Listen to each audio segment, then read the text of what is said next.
ഞാൻ നിങ്ങൾക്ക് പരിചയപ്പെടുത്തി തരാൻ പോകുന്നത് കുറച്ച് ഗപ്പി വളർത്തുമ്പോഴുള്ള ടിപ്സാണ്. നമുക്ക് നേരെ വീഡിയോയിലോട്ട് പോയാലോ? അപ്പോൾ ഗായ്സ്, നമ്മുടെ ഗപ്പി ഇതാ ഇതിൻ്റെ ഉള്ളിലാണ്.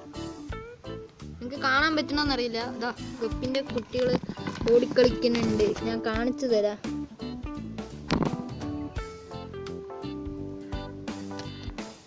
കണ്ടോ? ഇതാണ് ഗപ്പി. അപ്പോൾ ഞാനിപ്പോൾ 2 ഗപ്പിയാണ് കൊണ്ടുവന്നിട്ടുണ്ടായിരുന്നത്. അതിന്ന് കുട്ടികൾ വന്നിട്ട് വലുതായതാണ്. നമ്മൾ മണ്ണ് ഞാൻ കാണിച്ചു തരാം. നമ്മൾ മണ്ണ് ഇതിലിടുമ്പോൾ ഈ മണ്ണ് കണ്ടോ നല്ല ക്ലിയർ ആയിട്ടിരിക്കണ്ടേ, അതുപോലെ ഞാൻ കാണിച്ചു തരാം. ഇത് നോക്കൂ ഫ്രണ്ട്സ്.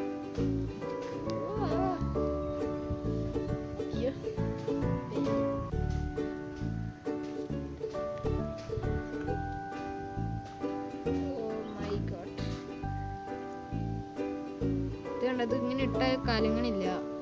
ഇതുപോലെ ചെയ്യാൻ നമുക്ക് എന്ത് ചെയ്യണമെന്നറിയാം.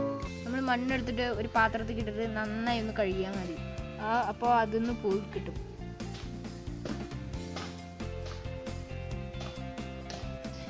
അപ്പോൾ ഗായ്സ്, ഇതാ നമുക്ക് മീൻ കുട്ടികളെ നല്ല വ്യക്തമായി കാണാൻ പറ്റും. അപ്പോൾ നമുക്ക് ഇതിന് വേണ്ടിയിട്ട് നമുക്ക് സാധാരണ കണ്ടത്തിലൊക്കെ കിട്ടുന്ന കുറച്ച് ഇതുപോലത്തെ പായലുകൾ എടുത്തിട്ട് കൊണ്ട് ഇട്ടാൽ മതി. പിന്നെ നമുക്ക് വെള്ളം മാറ്റേണ്ട ടെൻഷനില്ല, അങ്ങനെയൊന്നുമില്ല. ഇത് കണ്ടോ, ഇത് കുളവാഴയാണ്. ഹായ് ഗായ്സ്, അപ്പോൾ നമുക്ക് ബൗളിൽ വളർത്തുന്നതിനെക്കാട്ടിയും വളരെ വേഗത്തിൽ നമുക്ക് ഇതിൽ ഗപ്പീസിനെ വളർത്താൻ പറ്റും. അപ്പോൾ എല്ലാവരും ഇതൊന്ന് ട്രൈ ചെയ്ത് നോക്കാം. അപ്പോൾ ഇന്നത്തെ വീഡിയോയിൽ ഇത്രയേ ഉള്ളൂ. ശരി, അപ്പോൾ നമുക്ക് ഇനി അടുത്ത വീഡിയോയിൽ കാണാം.